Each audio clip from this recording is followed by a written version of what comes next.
안녕하세요. 저는 올해 20살, 대학에 갓 입학한 여학생입니다. 이 이야기는 지금도 어딘가 마음속에 묘하게 남아있는 한 사람에 대한 기억입니다. 제 고3 시절 과외 선생님 이야기예요. 수능을 앞두고 엄마가 급하게 구한 국어 과외 선생님. 30쯤 된 남자분이었고 외모는 말쑥했고 목소리는 낮고 차분했어요. 처음 뵀을 땐 딱 국문과 나왔을 것 같은 사람이라는 느낌? 사실 좀 부담스러울 정도로 눈빛이 깊었습니다. 수업은 일주일에 3번. 항상 저녁 8시에 오셨고 엄마는 늘 과일 깎아두고 선생님 지우 맡아주세요 하며 자리를 비웠죠. 그때부터 모든 수업은 저와 그 사람 단둘이 제 방에서 진행됐습니다. 초반엔 몰랐어요. 근데 어느 날부터인가 그 사람의 눈빛이 이상했습니다. 문제를 풀고 고개를 들면 항상 저를 바라보고 있는 거예요. 눈을 피하지도 않고 웃지도 않고 그냥 조용히 저를 보는 그 시선. 처음엔 당황해서 선생님 뭐 봐요? 했더니 그는 웃으면서 말했어요. 너는 글 읽을 때 눈썹이 움직이더라. 그게 되게 진지해 보여. 그 말을 듣고 괜히 얼굴이 화끈거렸어요. 그냥 습관적인 관찰일 수 있는데 왜 그렇게 말하는지 뭔가 저 혼자만 이상하게 반응한 기분이었거든요. 그날 이후로 그 사람이 옆에 앉아 문제를 풀어줄 때면 괜히 어깨가 닿는 것 같고 공기마저 묘하게 느껴졌어요. 특히 한 번은 제가 단어 하나를 계속 틀렸는데 그가 제 손등을 툭 치며 말했죠. 너 이거 고쳐야 돼.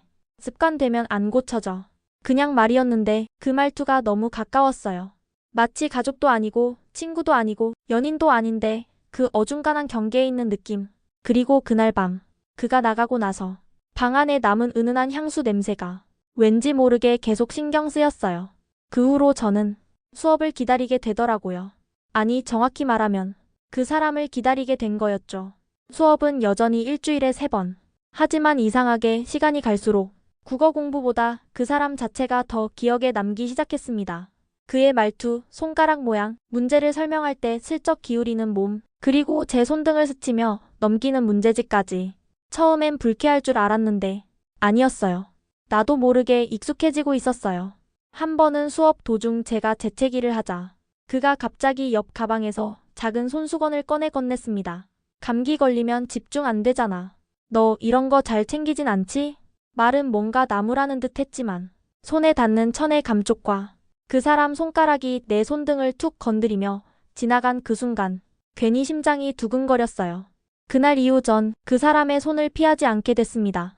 수업 후엔 짧게 이런 말도 했죠. 오늘따라 집중 잘하네. 기특하다 지우. 기특하다는 그 말이 왠지 칭찬 같으면서도 나를 아래로 보는 듯한 근데 이상하게 싫지만은 않은 느낌. 그날부터였어요. 그가 저를 부를 때 목소리 끝에 미묘한 여유가 생겼다는 걸 알아차린 건 그 다음 수업날. 엄마는 외출 중이었고 집엔 저 혼자였습니다. 그 사람은 평소처럼 들어와선 오늘 엄마 안 계시네? 하고 말하며 어깨에 맨 가방을 조용히 내려놓았습니다. 그때 저도 모르게 웃으며 말했죠. 그래서 선생님 무서워요? 혼자 있는 거 싫어하세요? 그는 조금 의외라는 듯 절레절레 고개를 흔들며 말했습니다. 아니, 너 혼자 있는 게 그게 좀 신경 쓰일 뿐이지. 그 말은 그냥 흘려보낼 수 있었는데 그날따라 다르게 들렸습니다. 신경 쓴다는 말. 과외 선생님의 말에서 그런 말이 나올 줄은 몰랐거든요. 그리고 수업을 시작하려던 그 순간 제가 펜을 떨어뜨렸어요. 의자 밑으로 굴러간 펜을 줍기 위해 고개를 숙이려 하자 그가 먼저 빠르게 몸을 숙였고 두 사람의 얼굴이 아주 가까워졌습니다. 정말 숨결이 닿을 정도로 가까이. 그도 저도 그 순간 멈칫했습니다. 그리고 그는 펜을 들고 제게 건넸죠. 조심해. 이러다 다칠 수도 있어. 그 목소리는 그동안의 차분한 설명과는 달랐어요. 낮고 느리고 약간 떨린 듯한. 그 순간 저는 눈을 피한 채 자리로 돌아왔고 그날 수업은 유난히 조용하게 끝났습니다. 그가 돌아간 뒤 저는 책상 앞에 앉아 아무 문제도 손에 잡히지 않은 채 자꾸만 그 순간을 되새기고 있었습니다. 그 사람의 눈빛, 그 사람의 숨소리, 그리고 내 심장 소리. 그게 문제였어요. 난 그 사람이 싫지 않았습니다. 그날 이후 과외 선생님의 수업 분위기는 분명 달라졌습니다. 문제를 설명하는 시간보다 말없는 눈빛의 시간이 더 많아졌고 서로의 눈이 마주치면 누가 먼저 피할지 기다리는 듯한 긴장감이 감돌았어요. 그리고 그가 먼저 선을 넘기 시작했습니다. 어느 날 문제를 풀던 중 제가 단어 뜻을 잘못 해석하자 그는 말없이 제 의자 옆으로 와 앉더니 종이에 빨간 펜으로 정답을 써내려갔습니다. 그런데 그 펜이 지나간 자리에 그의 손이 천천히 겹쳤습니다. 처음엔 실수겠거니 했어요. 그런데 그는 손을 떼지 않았습니다. 오히려 그 위에 가볍게 힘을 주며 이렇게 말했죠. 이 정도 문제는 너답지 않게 실수했네. 손 위에 옹기, 그 목소리의 낮은 떨림, 그리고 그 순간 그는 분명히 내 반응을 기다리고 있었습니다. 저는 애써 손을 빼고는 문제를 다시 보려 했지만 그는 의자에서 일어나며 말했습니다. 지우야, 넌 내가 참 많이 참는 거 모르지? 그 말에 저는 숨이 멎는 것 같았습니다. 예? 그는 고개를 살짝 돌려 저를 똑바로 바라봤어요. 맨날 좁은 방 안에 단둘이 앉아 있는데 난 아무 말 안 하고 문제만 가르치고 있었잖아. 그게 얼마나 힘든 건지 너 모르지? 그의 말은 혼내는 것도 아니고 고백도 아니고 그저 감정이 흘러넘친 한탄 같았어요. 저는 대답하지 못했습니다. 정확히 말하면 그 말이 싫지 않았습니다. 그 이후 그는 아예 거리감을 두려워하지 않았습니다. 문제를 설명하면서 자연스럽게 어깨에 손을 올리고 가끔은 제 책상을 치우며 제 얼굴 가까이까지 다가왔죠. 그리고 수업이 끝나고 집을 나설 때면 항상 현관 앞에서 말하곤 했습니다. 수고했어. 잘 자. 그 말의 마지막 음절은 늘 낮게 깔려 있었고 그 순간마다 저는 문을 닫지 못한 채 그의 뒷모습을 한참 동안 바라보았습니다. 그날 밤 저는 처음으로 그 사람의 이름을 검색창에 쳐봤습니다. SNS도 없고 프로필도 없고 찾아볼 수 있는 정보는 별로 없었지만 학원 강사 시절 찍힌 단체 사진 하나를 발견했습니다. 사진 속 그는 지금보다 조금 더 앳된 얼굴로 아이들 사이에서 웃고 있었습니다. 그 사진을 오래 바라보다 저는 휴대폰을 내려놓고 불을 끄려 했습니다. 그런데 그 순간 휴대폰에 그 사람에게서 메시지가 왔습니다. 오늘 너 자꾸 눈 피하더라. 솔직히 나 좀 신경 쓰이게 했어. 전 바로 답장하지 않았습니다. 하지만 그 문장을 지우지도 않았어요. 이제 저는 알게 됐습니다. 그 사람과 나, 우리는 이미 어느 선을 넘을 준비를 하고 있었다는 걸. 그날 수업은 그 어떤 날보다 조용했습니다. 책장을 넘기는 소리, 펜이 종이를 긁는 소리, 그리고 숨 쉬는 소리까지 모든 게 이상하게 선명하게 들렸거든요. 그 사람은 평소보다 더 가까운 자리에 앉았고 저는 페이지를 넘길 때마다 괜히 손끝이 그에게 닿지 않도록 조심하게 됐습니다. 그가 조용히 말했죠. 지우야, 넌 항상 방어적이야. 전 놀라서 고개를 들었습니다. 방어적이요? 그는 웃지도 않고 그저 조용히 제 눈을 바라보며 말했어요. 눈은 관심 있으면서 몸은 항상 도망가려고 하지. 그 말에 저는 심장이 내려앉는 것 같았습니다. 정확히 말하면 들킨 기분이었어요. 그날따라 저는 집중도 잘 안 되고 문제도 자꾸 틀렸어요. 그는 한숨을 쉬며 제가 적은 답을 고쳐주다 말고 고개를 숙여 제 옆 얼굴을 잠시 바라보았습니다. 넌 참 이상하다. 왜요? 예쁘다는 얘긴 많이 들었을 것 같은데 그게 왜인지 모르는 애처럼 행동하니까. 그 말에 제 볼이 화끈하게 달아올랐습니다. 그리고 그 순간 그의 손이 조심스럽게 제 손등을 감쌌습니다. 이거 불편해? 전 대답하지 않았습니다. 그 손을 치우지도 밀쳐내지도 않았습니다. 잠깐, 아주 짧은 순간, 우리는 그렇게 말없이 서로의 체온만을 느끼고 있었습니다. 그리고 그가 조용히 속삭였습니다. 넌 내가 건드리면 도망칠 것 같았는데. 그 말을 끝내기도 전에 현관문이 철컥하고 열렸습니다. 지우야, 엄마 왔다. 엄마였습니다. 그 순간 그는 손을 거두고 조용히 몸을 뒤로 물렸고 저는 후다닥 자리에서 일어나 문제지를 다시 뒤적이며 아무 일 없던 척했습니다. 엄마가 들어오며 말했죠. 어머, 오늘은 분위기 왜 이래? 둘 다 말이 없네. 그는 침착하게 말했습니다. 지우가 오늘 좀 힘들어 보여서요. 그래도 잘 따라왔습니다. 엄마는 웃으며 과일을 내오고 저는 식은땀을 닦으며 그 자리에 앉아 있었습니다. 하지만 방금 전 분명히 있었던 그 접촉의 순간은 사라지지 않았습니다. 엄마가 등을 돌린 순간 그는 다시 제게 작게 속삭였습니다. 다음엔 내가 먼저 얘기해줘. 싫은지 좋은지. 그 말이 머릿속에서 떠나지 않았습니다. 그날 밤 저는 그 사람이 돌아간 뒤에도 문을 바로 닫지 않았습니다. 그날 밤 이후 과외 선생님은 더 이상 선생님 같지 않았습니다. 수업 시간에 문제지를 들여다보는 시간보다 서로 눈을 마주치는 시간이 더 많아졌고 말끝마다 의미심장한 여운이 섞이기 시작했어요. 지우야, 너 웃는 거 진짜 예쁜 거 알지? 너 지금 이 질문 일부러 틀린 거지? 내가 가까이 오게 하려고. 이런 말들이 이젠 당황스럽지도 않았습니다. 오히려 그 말이 듣고 싶었어요. 내가 예쁘다는 말, 내가 특별하다는 시선. 문제는 그걸 엄마가 알아차리기 시작했다는 거예요. 어느 날 수업이 끝나고 과외 선생님이 돌아간 후 엄마가 저를 유심히 보며 말했습니다. 지우야, 너 그 선생님이 좀 부담스럽지 않아? 순간 심장이 쿵 내려앉았습니다. 왜요? 전 괜찮은데요? 제가 너무 빨리 대답했는지 엄마는 의심스러운 눈초리로 저를 쳐다보더군요. 그 선생님이 자꾸 너한테 뭔가 시선이 좀 이상하더라.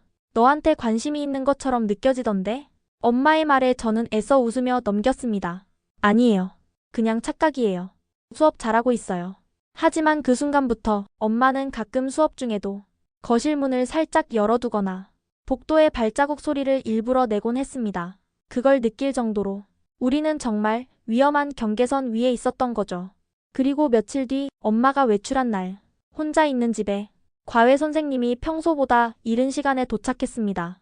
현관문을 열자 그는 익숙한 웃음을 지으며 말했죠. 미안. 오늘 수업 전에 근처 볼 일이 있어서 시간 돼서 그냥 먼저 왔어. 저는 문을 열어주며 대답했습니다. 엄마는 아직 안 오셨어요. 그는 신발을 벗으며 말했어요. 괜찮아. 그럼 오늘은 우리끼리 좀 더 천천히 시작하지 뭐. 그 말은 공부 말고 다른 뭔가를 시작하자는 말처럼 들렸습니다. 방으로 들어와 앉아 그는 가방에서 문제지가 아닌 두 손으로 감싼 작은 초콜릿 상자를 꺼내 제게 건넸습니다. 너 시험도 끝났고 요즘 잘 버틴 것 같아서 선물. 전 당황했지만 받지 않을 이유도 없었습니다. 감사해요, 선생님. 그는 제 눈을 바라보며 말했습니다. 그 선생님이란 말 요즘 따라 좀 불편해졌어. 왜요? 너랑 나 사이에 뭔가 벽이 되는 느낌이야. 우린 그런 사이 아니잖아.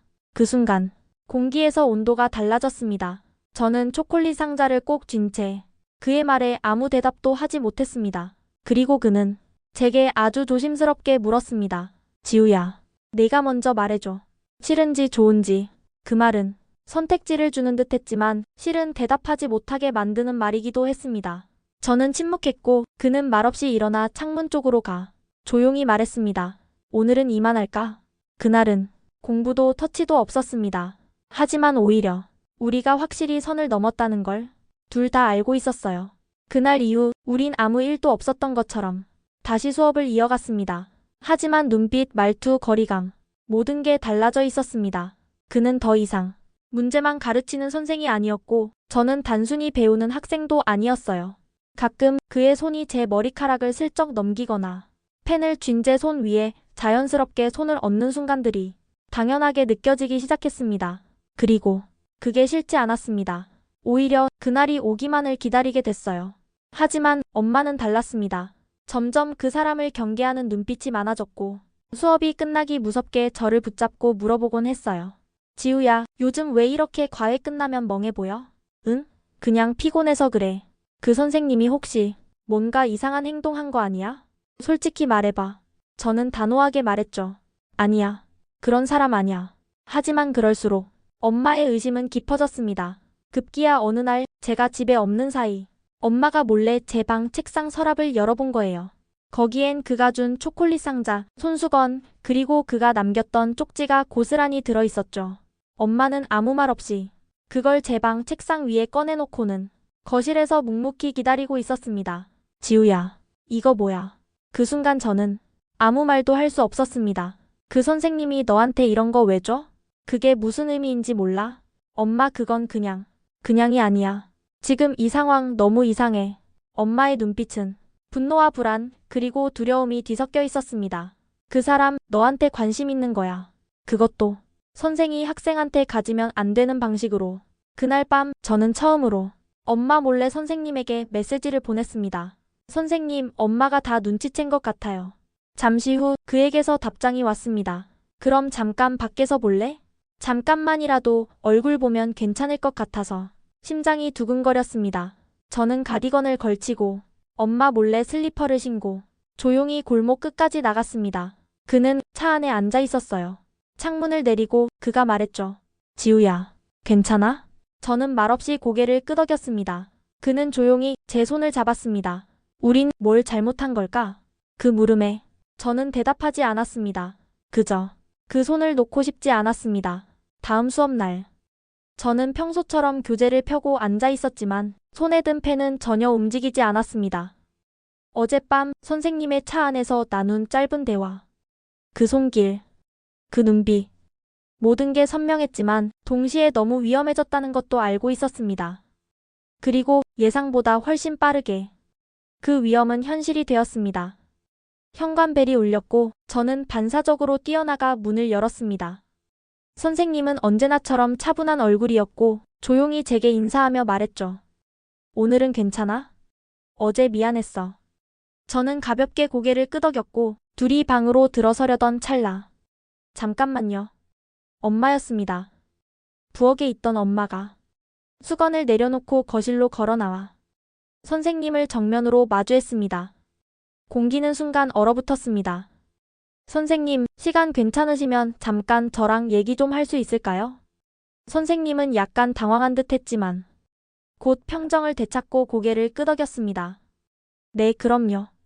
거실에 나란히 앉은 둘 사이엔 묘한 팽팽함이 감돌았고 저는 거실 벽에 기대어 숨을 죽이고 서 있었습니다. 엄마는 조용히 입을 열었습니다.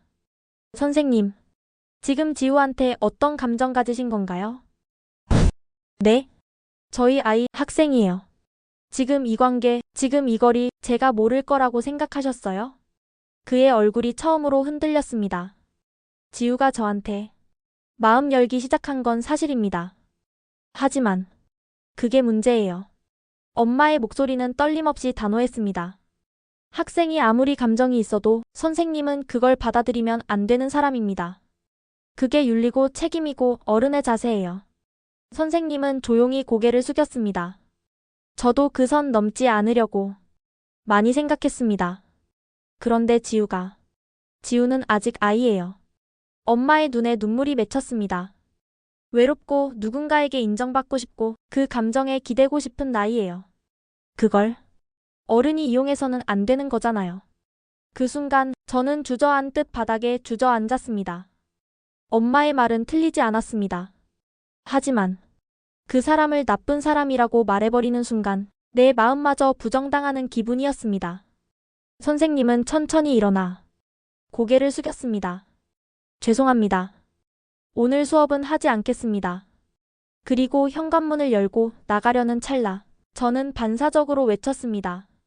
가지 마요. 엄마도 선생님도 멈춰섰습니다. 저 선생님 좋아해요. 순간 모든 공기가 멈춘 것 같았습니다. 지우야.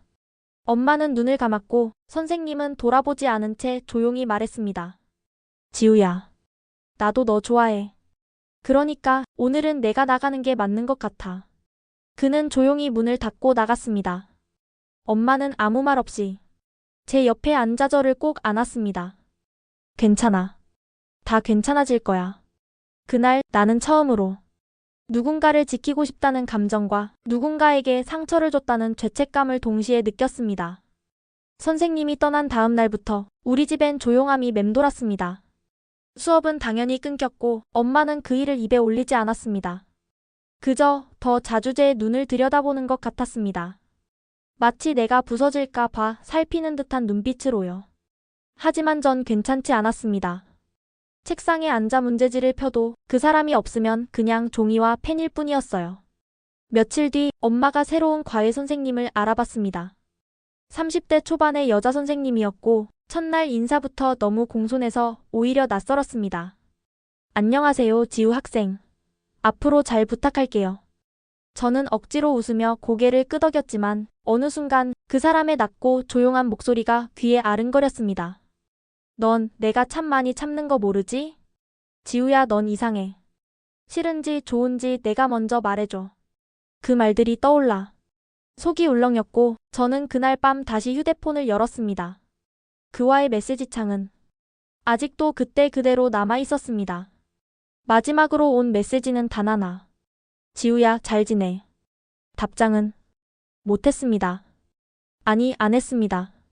그때는 내 감정이 진짜였는지 아니면 그냥 어른의 관심이 좋았던 건지 분간할 수 없었거든요. 그리고 일주일쯤 지난 어느 날 엄마가 퇴근하고 돌아와 말했습니다. 지우야, 혹시 너 선생님이랑 연락했어? 아니요. 왜요? 오늘 그 사람이 학원 그만뒀다고 전화 왔더라. 다른 지역으로 간대. 조용히 옮긴다고. 그 말에 나는 가슴이 덜컥 내려앉았습니다. 다른 지역. 아예 멀리. 더는 볼 수 없을 거리. 진짜 끝이구나. 그제야 실감이 났습니다. 그날 밤 저는 메시지창을 열고 천천히 한 줄을 썼습니다. 선생님. 그땐 저도 나를 잘 몰랐어요. 근데 이상하게 그림이네요. 전송은 하지 않았습니다. 그저 그 글을 몇 번이고 읽고 또 읽다가 그대로 휴대폰을 내려놨습니다. 다음날 아침 현관문을 열고 나가려는데 우편함에 작은 종이 봉투가 끼워져 있었습니다. 내 이름이 익숙한 필체로 적혀 있었습니다. 그 속엔 짧은 편지 한 장. 지우야. 너에게 어른인 척했지만 나도 솔직히 많이 흔들렸어. 하지만 내가 어떤 사람인지 알아버린 이상 쉽게 잊진 못할 것 같아. 너는 진심이었지? 마지막 줄엔 서명이 없었습니다. 하지만 저는 알 수 있었습니다. 그 사람이 보낸 편지라는 걸. 그리고 그 순간 내 안에 감춰뒀던 모든 감정이 파도처럼 밀려왔습니다. 편지를 받은 다음 날부터 저는 매일 우편함을 들여다봤습니다. 혹시 또 편지가 올까? 혹시 그 사람이 다시 나타날까? 하지만 더는 아무것도 오지 않았습니다.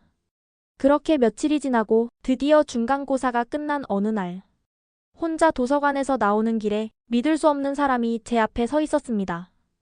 바로 그 사람이었습니다. 지우야. 그 한마디, 그 짧은 말 한마디에 참아왔던 모든 감정이 무너질 뻔했습니다. 왜 여기 있어요? 너한테 줄 게 있어서. 그는 손에 작은 갈색 봉투 하나를 들고 있었습니다. 네가 나한테 보낼까 말까 고민하다. 지운 메시지들 다 보여. 내가 보낸 건 아니지만 그 말 나한테는 충분했어. 봉투 안에는 내가 그에게 썼던 글들과 닮은 글귀 하나가 적혀 있었습니다. 그때 내가 정말 널 좋아했는지는 아직도 잘 모르겠어. 근데 그 시간만큼은 진심이었어. 그는 조용히 웃었습니다. 지우야. 너도 나도 어떤 감정을 처음 겪은 거잖아. 그게 사랑이었는지 위로였는지 혹은 외로움이었는지는 당장은 몰라도 괜찮아. 그냥 우리 둘 다 진심이었던 순간이 있었다는 거면 충분해. 저는 고개를 끄덕였습니다. 이상하게 이젠 눈물이 나지 않았습니다. 대신 가슴 한쪽이 편안해졌어요. 어디 가는 길이에요? 지방 학원으로 내려가. 거기서 새로 시작하려고. 이건 마지막 인사겠네요. 그는 조용히 고개를 끄덕였습니다. 그래. 마지막. 우리는 잠시 아무 말 없이 서로를 바라보았습니다. 그리고 그는 뒷걸음질 치듯 멀어지다가 차 안으로 들어가 문을 닫았습니다. 창문을 내리고 그가 마지막으로 말했습니다. 지우야. 넌 어른이 돼도 항상 너 자신을 지켜. 그때 내가 널 지키지 못한 걸. 지금도 미안해. 그 말을 끝으로 차는 천천히 멀어졌고 나는 한동안 그 자리에 그대로 서 있었습니다. 그 사람을 사랑했을까? 솔직히 아직도 모르겠습니다. 하지만 분명한 건 그 시간 동안에 나와 그 사람은 서툴렀지만 진심이었다는 것. 그리고 그 짧은 감정이 내게 남긴 건 상처가 아니라 조금 더 단단해진 나라는 것. 지금의 저는 조금 더 스스로를 믿고 조금 더 신중히 사랑하려 합니다. 그리고 언젠가 진짜 누군가를 만났을 때 그 사람에게도 거짓 없는 나의 마음을 줄 수 있을 거예요.